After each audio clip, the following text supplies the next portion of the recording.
Sekarang juaranya. Sini Pak. Hei Pak, aduh, Pak. Pak, sini dulu Pak.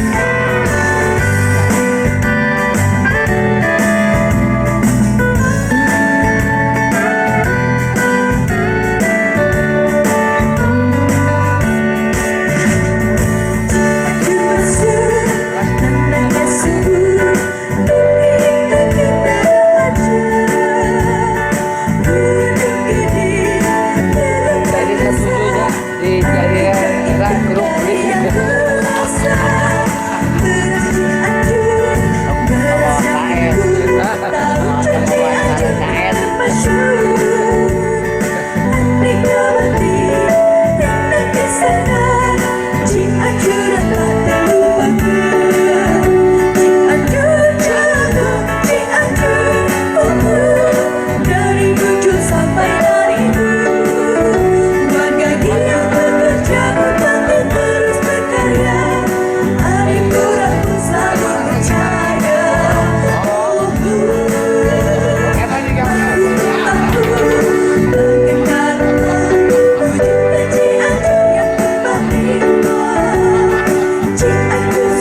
di atas Muatan Kumbang.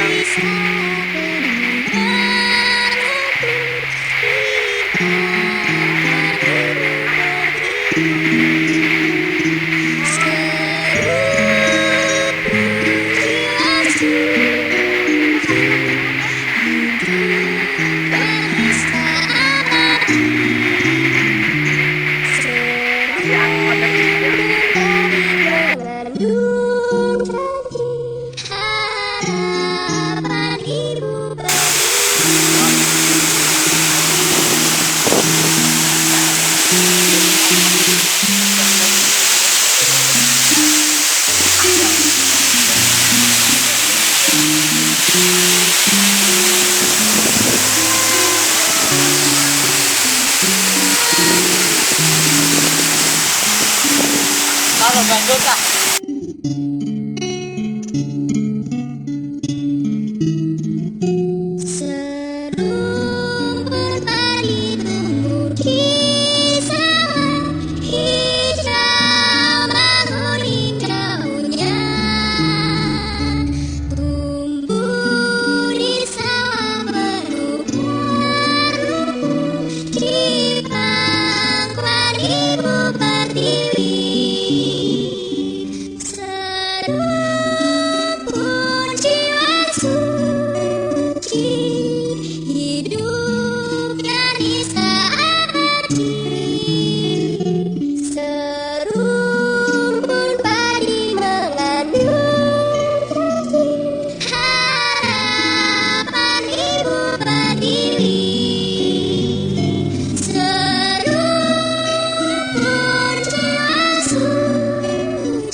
Waduk Cirata adalah salah satu danau buatan yang berada dan dibuat dengan membendung Sungai Citarum, serta merendam lahan darat seluas 6.200 hektar.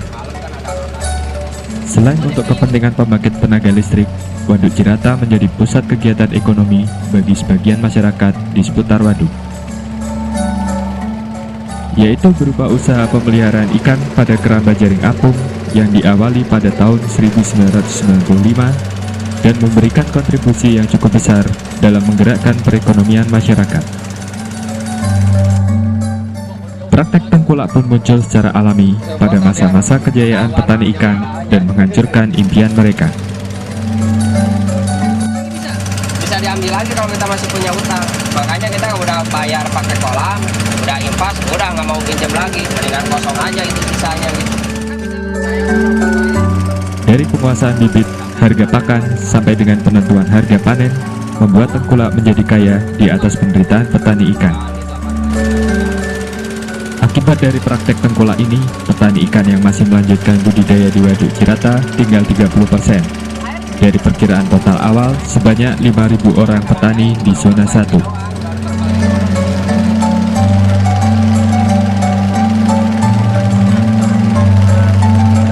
Keluhan pun terdengar dari beberapa petani ikan. Salah satunya adalah Pak Rusdi yang memiliki satu unit keramba jaring apung yang masih beroperasi pada saat ini. Sebenarnya petani di sini udah banyak yang Ngeluh. kenapa pakan naik begitu naik terus. Tapi ya Mulu, tapi itu nggak ada model cash ya. ada Modelnya modal ngutang ya. modalnya. Kadang nggak tentu, kadang-kadang setahun, kadang-kadang bisa 2 kali, Naiknya. kadang-kadang bisa 2 kali, 1 kali setahun. Ini belum berapa hari aja udah berapa bulan aja udah dengar-dengar naik lagi dari Bukan pabrik. 2 minggu yang lalu bukan naik Mm-mm. 250. Ya Terus itu minggu lagi 2 minggu lagi naik lagi naik 2 lagi minggu lagi. gitu. Jadi Berarti nggak tahunan dong 2 minggu sebulan 2 kali. nggak ngedenger-denger itu yang ini nih kan mau berangkat ke luar negeri lagi katanya motor. Siapa yang Kan Oh, pabrik biasa. sebagian. Pabrik sebagian. mau Sebagian ke kan luar negeri? mau wisata. Nah, wisata gitu. Kalau sering ada wisata Oh, pasti wisata kan ke luar negeri? Iya, sub agen. Susuk agen itu. dari pabrik nantinya gitu. Jadi keluhnya di situ kalau sekaligus naikkan yang mendapat keenakan tuh orang-orang tertentu yang mendapat dampaknya berapa kecil.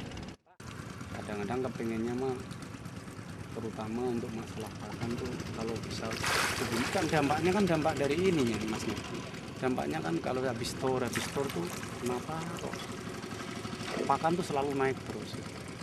Ini sebentar lagi juga dengar-dengar di Turki atau di mana mau naik lagi. Kadang-kadang kan kita sendiri sebagai petani kan merasakannya kan itu yang merasakan itu orang yang tertentu, sedangkan masyarakat petani yang kecil ibaratnya petani pas-pasan merasakan, sedangkan untuk tur untuk apa kan dirasakan orang tertentu cuman hanya setahun sekali kan. Karena kedesak kebutuhan keluarga. Kalau pakan udah ini udah ibaratnya dari pakan dulunya. Dari pakan dulu kalau udah segini ya kalau bisa mah jangan naik lagi lah. Dan harga pakan stabilkan segitu, juga harga dagingnya juga stabilkan gitu kan. Harga daging kan nggak tentu Pak. Kadang-kadang kan bisa turun, berarti kalau lagi banyak kan turun. Kalau pakan kan nggak mungkin akan turun Pak. Masalah kenaikan dari pakan tuh apa memang dari produksinya, dari bahan bakunya dari luar negeri, apa memang terlalu mahal, apa enak cuman hanya formalitas orang perabik jeung orang-orang tertentu apa gimana kan. Saya kan kadang-kadang kan merasa gimana orang keadilannya kan di situ Pak. Keinginan pasti ada, kepengen kalau gitu, cuman kadang-kadang susahnya kan gitunya Pak. Sekarang kan ini yang udah jalan kawan model grup Tasik nih. Kita memang kawas di grup Tasik, saya percaya dia mah begini. Sekarang kelompok tani grup Tasik berapa orang, nanti ngikutnya gudang 1. Cuman ya ke harga segitu Pak, nggak bisa menurunkan. Cuman menang pinjaman gede gitu doang. Sini mah makanya ikut aja kalau ada yang temannya. Kalau sendirian nggak mungkin bisa. Budidaya perikanan darat di Jawa Barat merupakan potensi luar biasa untuk memberikan kontribusi bagi Indonesia. Sudah selayaknya jika kita membantu meringankan beban para petani ikan, baik dalam menjaga stabilitas harga pakan dan pasaran, maupun memberikan pengetahuan yang dapat dimanfaatkan langsung oleh mereka. Keinginan para petani ikan di Cirata pada umumnya adalah bagaimana usaha mereka bisa berjalan berkesinambungan agar mereka bisa mencapai kesejahteraan dan sekaligus menyumbangkan gizi ikan yang baik bagi bangsa ini. Mampukah kita membantu mewujudkan keinginan mereka?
adalah situs megalitikum yang cukup besar juga di dunia.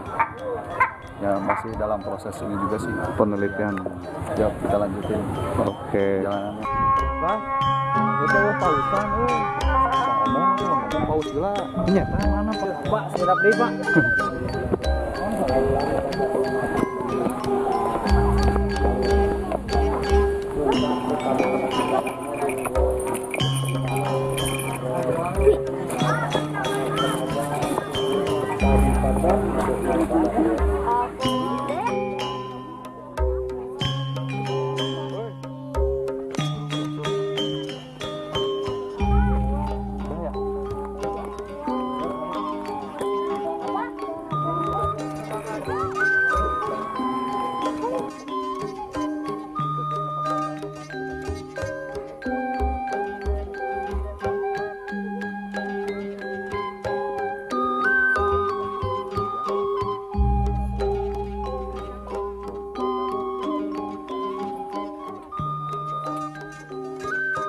Itu terlalu tinggi jadi kurang teratur itu. Ini sebenarnya untuk penjara harusnya yang tempat buat wisata tuh yang sana tangganya udah cukup baik ya, udah teratur. Oh ini masih alami gitu dari nenek moyangnya udah seperti ini, jadi ya keadaannya seperti ini gitu membuat para pengunjung menjadi cepat kelelahan, terutama bagi yang kurang berolahraga gitu. Aduh, ayo kita lanjut. Sip. Ketangguhan seorang dari abah kita sesepuh, dia masih kuat untuk menaiki tangga yang cukup ekstrim ini.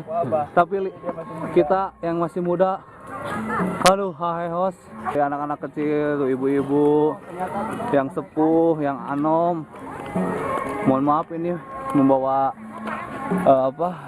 bahasanya masih campur aduk. Ya sedikit belajar untuk lebih mengetahui lagi bahasa Sunda yang sebenarnya itu seperti apa gitu. Kami di sini juga masih dalam tahap belajar sedikit-sedikit. Nggak apa-apa campur aduk juga ya Kang ya. Yang penting kita udah berusaha. Iya berusaha. Oke, siap. Oke, lanjut. Jalan iya mah banyak. Oh jalan itu. Maaf kali mah gitu. Ini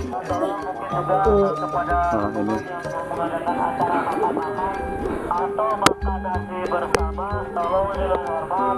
Sekarang ini ada ketentuan di atas kita ada shelter atau bangunan yang terbuat dari besi yang buat ikan, silakan bisa dipergunakan untuk makan bersama. Makan bersama.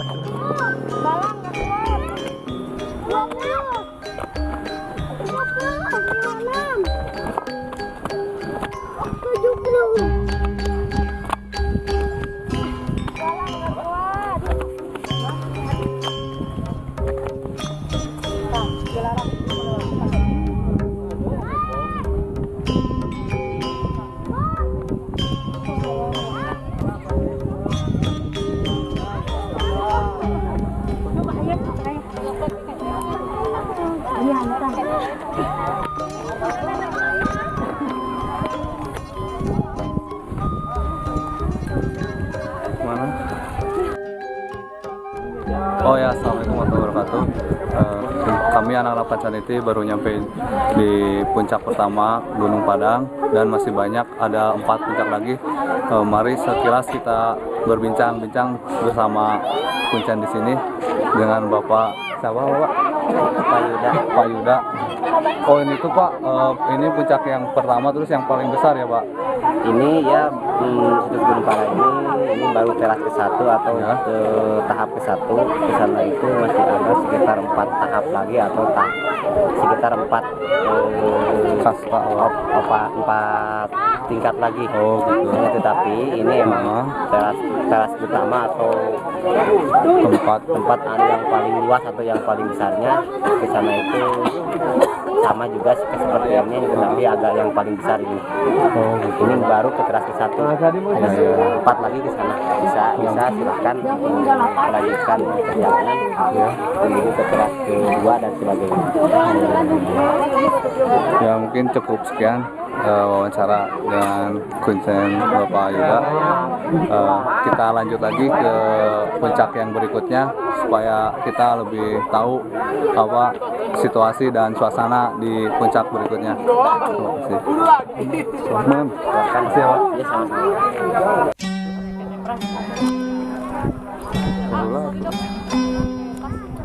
Benar pacangan di bawahnya. Yang balon Pak. Jangan tanya pelan kayaknya nggak jauh. Yang balon Pak. Yang balon Pak.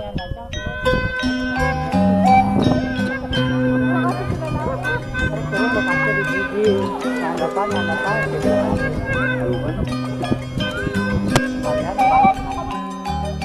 Pak, semuanya Pak. Tentang Gunung Padang Pak. Bagaimana itu Pak Gunung Padang? Kalau Gunung Padang sendiri itu nama aslinya dulu Padang Hyang. Padang Hyang. Ya, Dari yang kata apa artinya pencerahan atau kata siang padang. Siang padang itu masih sama sih, siang terang, padang juga terang buat pencerahan. Terus populer sekarang namanya Gunung Padang. Mungkin kalau di tanah Arab di sana dikenal Jabal Nur, itu intinya sama, maknanya sama. Jadi buat pencerahan, buat gunung bercahaya. Kalau di sana juga artinya kan gunung bercahaya, artinya sama. Nah kalau Gunung Padang sendiri dulu ditemukan pada awalnya oleh seorang Belanda yang bernama Dr. N.J. Kroon tahun 1914. Nah, kemudian pada tahun 79 baru diketemukan oleh rakyat, itu pun tanpa disengaja mau di lahan pertanian gitu. Karena pada saat itu masih tertutup hutan lebat.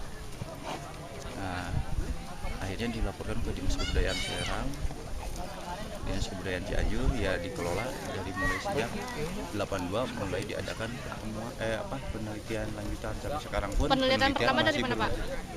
Ya dari BP3 Serang, dari arkeolog ahli geologi BP3 Serang yang punya ini kan pengelola BP3 Serang. Oh jadi bukan pengelolanya bukan dari dalam Pak, bukan Pemda dalam? Pemda juga terlibat. Kalau sekarang ya mungkin karena dibuka wisata jadi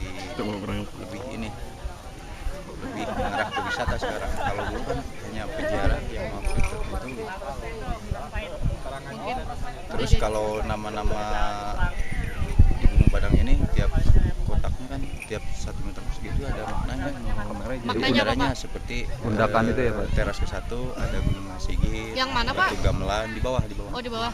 Terus kalau di teras 2 ada Batu Kursi, Batu Lumbung, Batu Mahkota Dunia, itu seperti stupa Mahkota Dunia itu yang ditinggikan kedudukannya. Terus kalau di teras pembatas ketiga, teras 3 ada Batu Tapak Kujang sama Batu Sanghyang Tapak, sebelah sana ada Tapak Malunya. Nanti boleh dicek sendiri lah, udah menjelaskan semua. Tapak apa? Tapak kuda. Tapak Sanghyang Tapak. Sanghyang Tapak.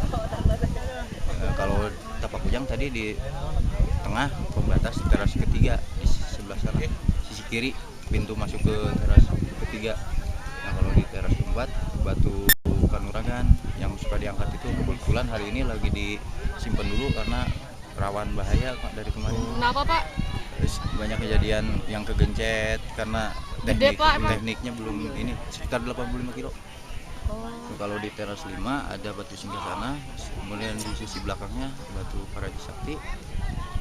Udah, kalau untuk pengenalan nama-nama tempat segitu. Batu Kanuragan sebelah mana posisinya? Di teras 4, di sana kebetulan lagi disimpan dulu. Oh, teras 1. Sudah diamankan buat menghindari bahaya gitu. Terus itu makna diangkat-angkat tuh apa sih gitu di balik itu tuh? Itu makan mitos. Mitosnya gimana? Iya. Katanya sih kalau diangkat punya maksud tertentu tercapai gitu, itu kan cuma simbol sebetulnya. Ibaratnya simbolnya yang sekarang melahirkan alat fitness gitu buat. Kalau dulu kan mungkinan Kanuragan itu lebih condong ke kebatinan, terus olah tubuh juga ngangkatnya gitu. Seperti itu. Terus dari dulu emang udah kayak gini apa ya? Udah susunannya udah emang kayak gini? Udah kayak gini, cuman sekitar tahun 40-70-an itu bang pokoknya. Jadinya batu ini berserakan gitu. Tapi serakannya itu sengaja kan Pak ya? Enggak, kalau menurut tanda-tanda yang masih utuh sih itu tersusun rapi. Ada ruangannya, ada pembatas-pembatasnya. Semacam ini aja di teras 3 kan, semacam stupa, kotak persegi 4 itu ada tempat yang ditinggikan sepertinya tempat spesial gitu. Tempat-tempat tertentu, mungkin entah dari seperti semacam panglimanya atau apa gitu yang punya kedudukan tinggi di, kalau diibaratkan ini kerajaan gitu. Mungkin peneliti apa yang bisa ngelihat tata-tata kayak gininya? Peneliti yang suka neliti gitu Pak udah tahu misalnya tata? Yang udah terjadi sih tim peneliti seperti ahli arkeolog, ahli geologi, georadar, terus dibarengan LIVI, staf kepresidenan juga, yang awal bulan 2 bulan yang lalu itu terjadi di sini nih tepatnya, terjadi dilakukan pengeboran kedalaman 26 meter, ya ditemukan sampel karbon dating yang usianya 4.700 sebelum Masehi. Di sini di ujung kaki si bapak itu tuh. Nah, kalau di teras 5 kedalamannya di pengeboran itu 16 meter. Di antara kedalaman 16 meter itu ada ruangan lorong 2 meter kosong. Tapi anehnya yang lebih mengejutkan kalau di teras 5 akhir usianya malah lebih tua, 10.600 sebelum Masehi. Jauh lebih tua dari piramid, dari Machu Picchu, dari peninggalan-peninggalan lain gitu. Berarti dulunya ada ya peradaban lebih ini ya. Ya, nah kalau luasnya sendiri dulu ini yang sudah kena sertifikat ya, kena SK 4.000 meter persegi yang kena pembatas kawat berduri itu.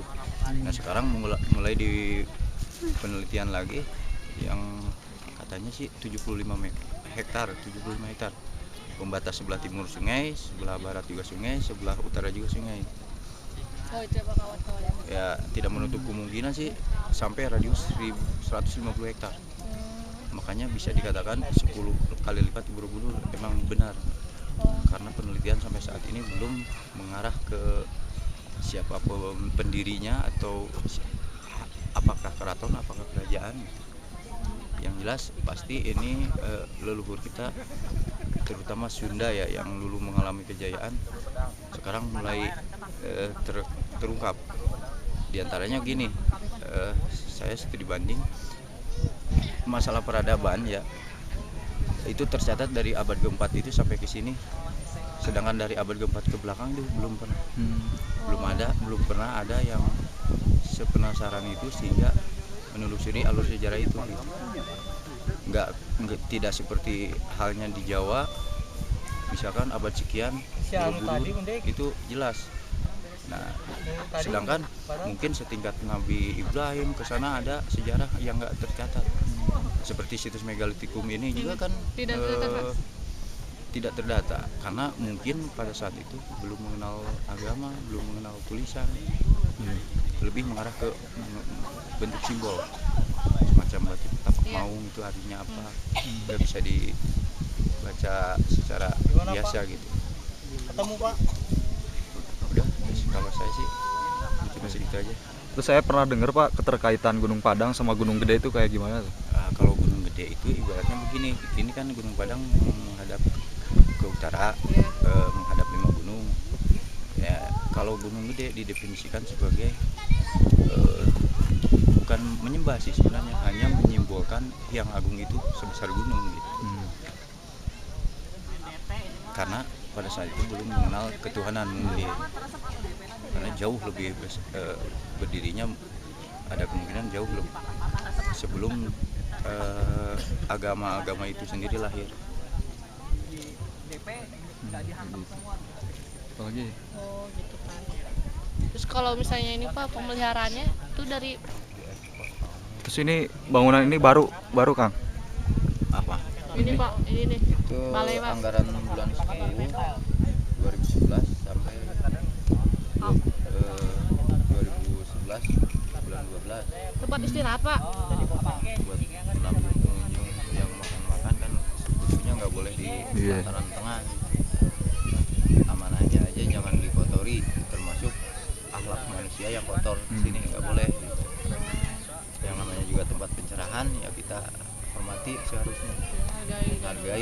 karya budaya bangsa gitu. Ya ini ya, sayangnya ya masyarakat kita masih ini ya belum begitu ini. Karena kenapa masyarakat sekarang yang saya perhatikan udah lupa sejarah, sudah lupa budayanya, akhirnya kehilangan jati diri. Parem obor. Coba aja, saya berani taruh tuh, berubah dimanapun saya ngomong pasti begitu. Baik itu dari Palembang, masa yang baca sejarah Sunda itu besar, orang Aceh juga mengakui, saya ketemu sendiri di sini, orang Palembang, Padang juga sama. Apalagi itu yang mengerti sejarah. Kalau yang nggak mengerti mah ya ikutan aja Koreaan. Hip-hop. Pak, kok di sini nggak ini Pak tulisan gitu Pak, tulisan tentang sejarah-sejarah apa gitu Pak? Nggak ada, belum. Karena ini kan belum sepenuhnya peneliti itu belum memastikan ketemunya tahun berapa, didirikannya tahun berapa sama siapa itu masih hipotesa. Masih hipotesa, masih dipertanyakan, tanda tanya masih para peneliti pun masih terus berlanjut kan, tiap sebulan sekali atau 2 bulan sekali sini Pak. Ya, cuma sekarang tidak pakai anggaran negara pribadi atau donatur. Karena sayang, anggaran 200 juta hanya 5 hari kerja habis, itu sayang sekali. Mendingan buat fakir miskin tuh yang masih makan nasi akeh. Ini ada Piko, Dam,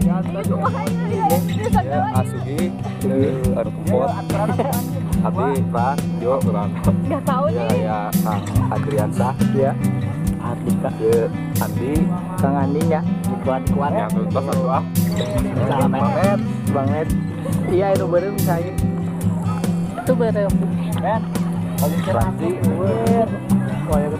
Pori, Hai. Wadek. Abuan.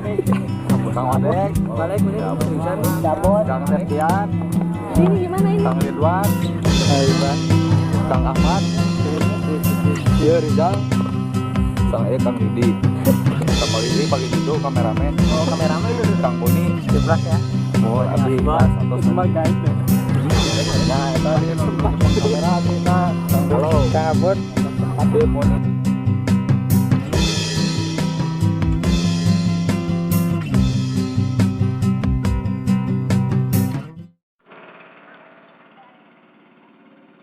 Kita ini, tahu sih itu.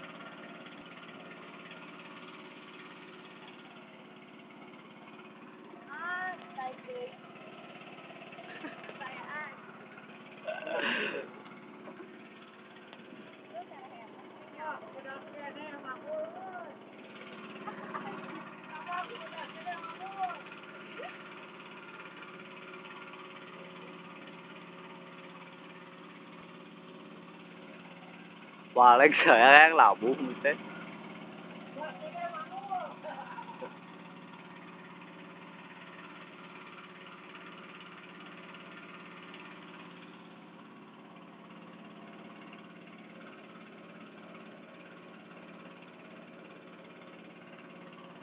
Ini naik bargas ke sok aya nu duaan gitu.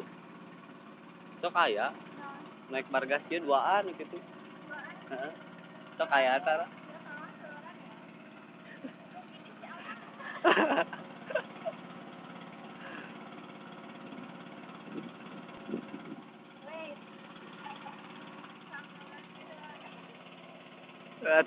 Oke. Jangan ngapung kan itu.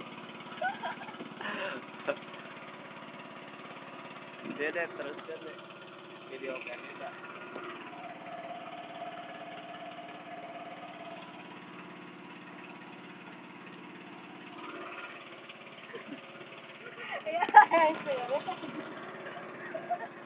Ya, dia ayamnya, kasih ayamnya.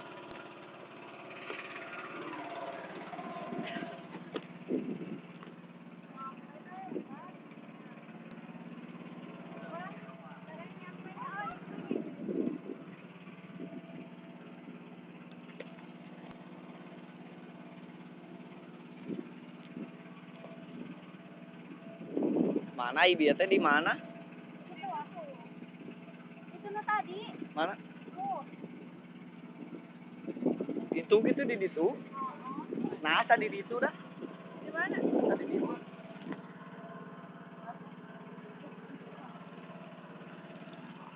Naik kukumbatan.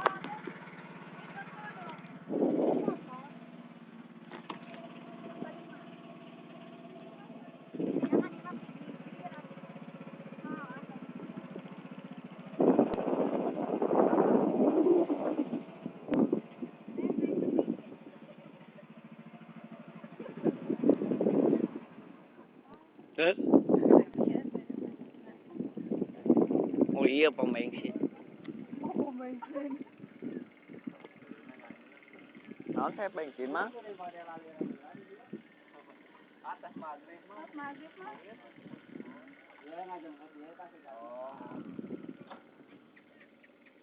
Aku di Sebagai mencoba katanya berjalan di situ. Masa ya beneran? Pas lagi di Jakarta yang corona. Di mana? Jalan. Pernah gitu sih. Namun gak jebur kumaha? Ya, pasai. Lase.